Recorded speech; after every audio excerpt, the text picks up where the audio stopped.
it's your girl Adiola. By now you must have heard that the Toronto Raptors basketball team won the 2019 NBA championship. That's the National Basketball Association, which is a men's professional basketball league in North America comprising of 30 teams. It is one of the 4 major professional sports leagues in the United States and Canada, and is widely considered to be the premier men's professional basketball league in the world. So it is a big deal, and in case you're wondering why I'm so excited, it's because the president of the team in Toronto is a Nigerian. Oh shit! Although it's also half Kenyan because his mom is Kenyan, so it's okay, my Kenyan people will share him with you this time around.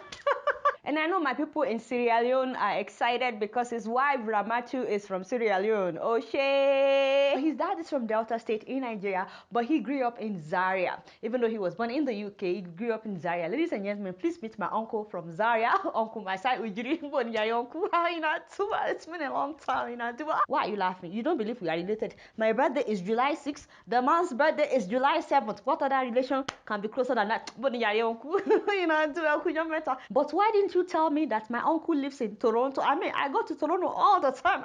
Sorry, Gary. In fact, when the team returned to Canada, it was amazing. I mean, we had a huge welcome for them at a Toronto Center, Come and see the crowd. Put up my photo with, thank you very well. So what happened was that, so I was actually there. It's just that I got there early before everybody else. So before everybody else, I took my photo, before the crowd. So otherwise, you won't know that I was there. You understand? That was what happened. So yes, I got there very early. So, but you can trust all my Nigerian people. They've been doing solidarity for the Raptors the whole month on Facebook, on Twitter, on Instagram. All the Nigerians in Canada, they've been Facebooking, they've been Instagramming about the Raptors. Can we say Instagramming? You don't know. Everybody is just very proud of my uncle, well, congratulations. Meanwhile, a fan of the Golden Warriors, a fan of the team that was defeated, was not happy with the outcome of the game, and because he had apparently bet a lot of money that his team would win. And so this is what he did. Don't do this to me, dog.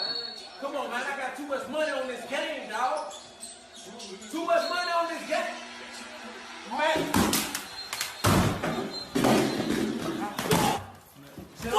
Hey, hold up.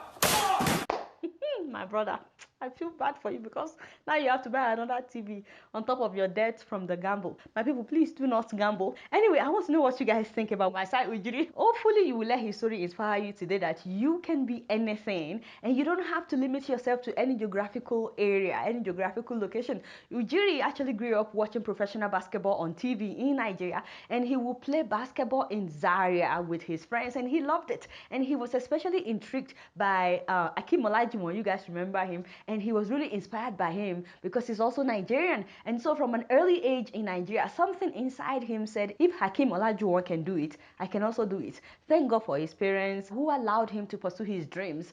He moved to the US to finish high school, secondary school, and that was when he started playing basketball here in the US. And I'm sure that it wasn't easy for him to leave home at such an early age just because he wanted to play basketball. But he went on to play professional basketball just like Hakeem Olajuwon. He played in different countries in Europe. He played in Belgium. He played in Germany. He played in Finland. He played in Denmark. But not only that, in 2013, Ujiri was named the NBA Executive of the Year. That's a big deal. In the same year, Ujiri signed a 5-year, $15 million deal to become the general manager of the Toronto Raptors. Today is the president of a professional basketball team. I'm telling you, amen somebody. My people, you see, your dream is valid, just like Auntie Lupita like to say, whatever it is, if you believe in yourself and you put in the hard work, anything is possible. I really hope that his story will inspire you today, that from Zaria, you can become the president of a basketball team in Toronto, Canada.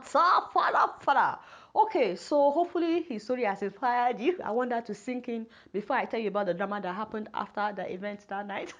After they won, Ujiri was making his way down to the court to celebrate with his players when a police officer allegedly demanded for his credentials. Now, according to the New York Post, eyewitnesses said that the policeman was aggressive in preventing Ujiri from getting on the court. Eyewitnesses said that the police officer kept pushing him back. They said that happened twice. But then the officer claimed that he only asked for Ujiri's credentials, but instead of showing him the credentials, the officer said that Ujiri punched him twice. One on the left side of his face, the other one underneath his jaw. I tried to imagine that in my head, like the officer standing saying, show me your credentials, and then Ujiri was like, bah, bah, something like that. I'm just, because that is what the officer said.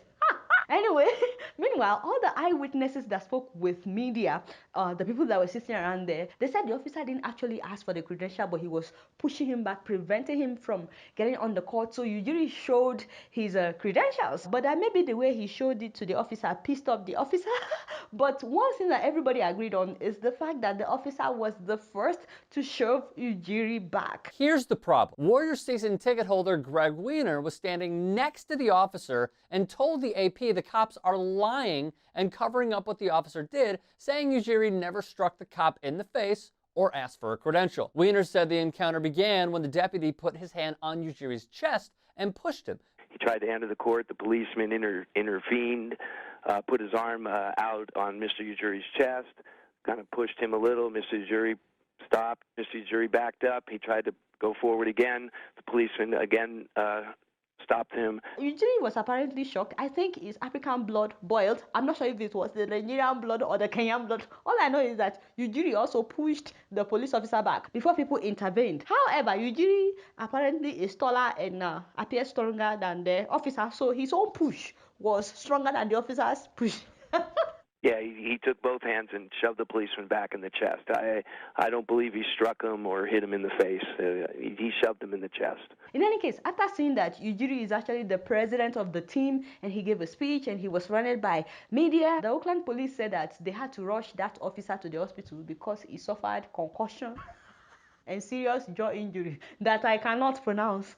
Let Rick tell us what it is. Now, the police officer, whose name is not public knowledge, is considering taking legal action, claiming serious injury. He has a serious concussion, a templar mandibular joint injury, which is a serious jaw injury, said Mastagni.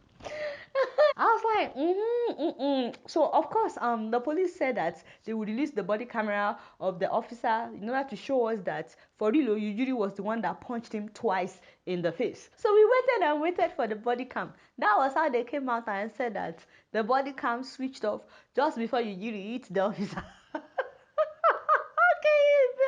Can you imagine? I said, yeah, they smell. Anyway, I was hoping that at least if they want to come up with a story, they can say that Ujiri's punch was what shut down the camera. In which case, we should at least have the footage of the punch coming before the camera switches off. Because the camera switched off. And you know, if the officer was hit in the face like he said, I don't think they put the camera on their faces today, because it would be really weird for him to punch the man on the face and that would shut down the camera on the chest or wherever it is on the man's body. But that is not what they are telling us. What they are telling us is that the camera actually switched off just as Ujiri was about to throw the punch. So I guess the camera knew that this man coming downstairs was about to throw a punch. It's a very smart camera. The camera somehow knew that this man coming downstairs was about to was about to throw a punch. So the video that we have is what happened after the altercation. And if you're looking for the seriously injured officer in the video, is the man with the face cap.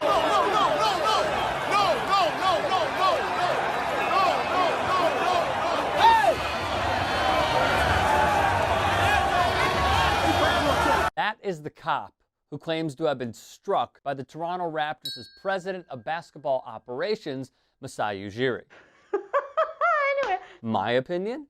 They tried to frame Ujiri for not having a credential. He did. They're constructing a story making a black male the aggressor. Seen that one before. So let me know what you guys think about this. Although the matter is still being investigated, I want to know what you guys think. Do you believe that Ujiri punched the man twice, just because the man asked for his credentials? Or not? Let me know what you think in the comment section below. Once again, congratulations to the Toronto Raptors. We're so proud of you guys. You guys not know much. Guess what? I'm just keeping it real.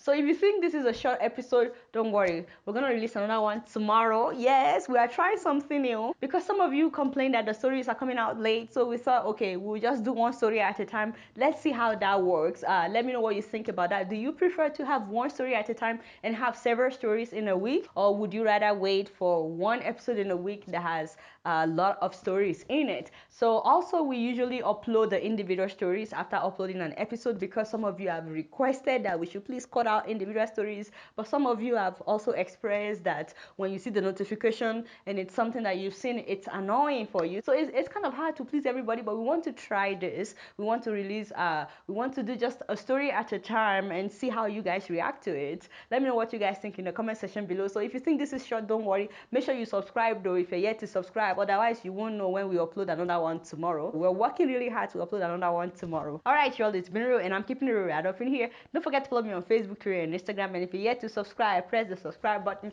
Until tomorrow, I'll see you later. Peace out.